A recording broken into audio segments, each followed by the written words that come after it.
Assalamualaikum warahmatullahi wabarakatuh. Alhamdulillah, segala puji bagi Allah Subhanahu wa Ta'ala yang telah menurunkan Al-Quran sebagai petunjuk hidup bagi seluruh umat manusia.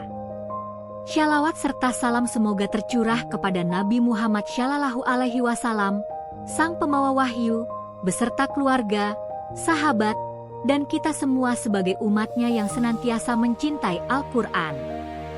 Pada kesempatan kuliah pertama ini, kita akan membahas pengantar Ulumul Quran sebagai landasan penting untuk memahami seluk-beluk ilmu-ilmu yang berkaitan dengan Al-Quran. Apa itu Ulumul Quran?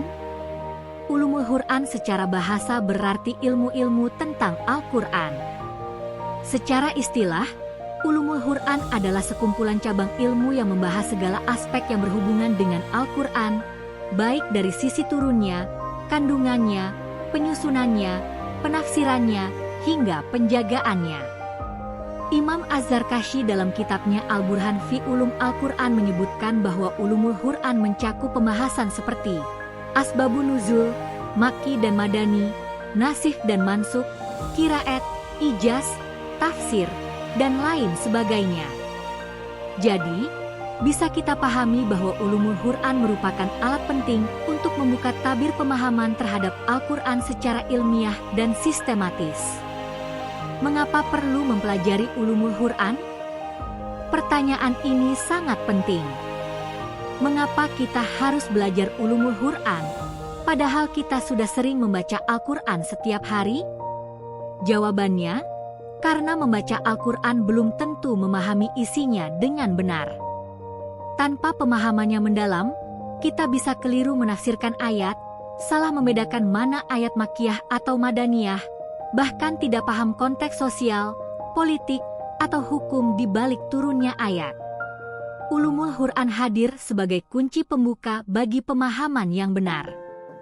Ia juga menjadi penjaga dari kesesatan tafsir, serta memantapkan keimanan terhadap keotentikan Al-Quran sebagai wahyu yang tidak berubah hingga hari kiamat.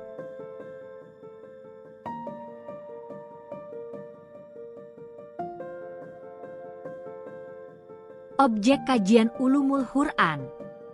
Secara umum, objek kajian Ulumul Quran meliputi buku terbuka sejarah turunnya Al-Quran, bagaimana proses wahyu turun dari Lauhul Mahfudz ke langit dunia dan ke hati Nabi Muhammad Shallallahu Alaihi Wasallam.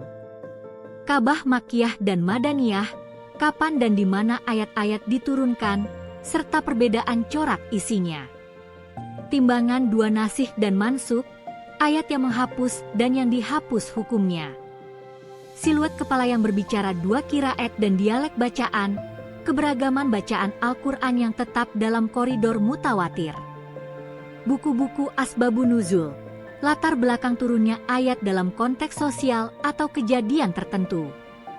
Globe dengan garis bujur ijaz Al-Quran, keajaiban dan kemukjizatan Al-Quran dari segi bahasa, hukum, ilmu pengetahuan, dan petunjuk hidup.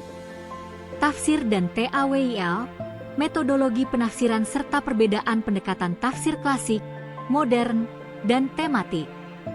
Semua ini menunjukkan bahwa Ulumul Quran bukanlah ilmu statis, tetapi dinamis, berkembang, dan sangat relevan dalam menjawab tantangan zaman. Kalender sejarah perkembangan Ulumul Quran.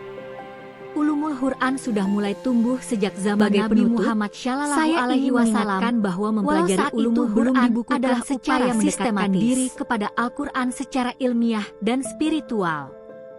Kita tidak hanya dituntut untuk bisa membaca dan menghafalnya, tapi juga memahami, menafsirkan, dan mengamalkannya sesuai konteks yang benar. Insya Allah, dalam kuliah-kuliah selanjutnya, kita akan membahas secara rinci satu persatu cabang ilmu dalam Ulumul Quran ini. Semoga Allah Subhanahu wa Ta'ala memberikan kita pemahaman yang benar, hati yang terbuka, dan semangat untuk mencintai Al-Quran lebih dalam lagi. Wassalamualaikum warahmatullahi wabarakatuh.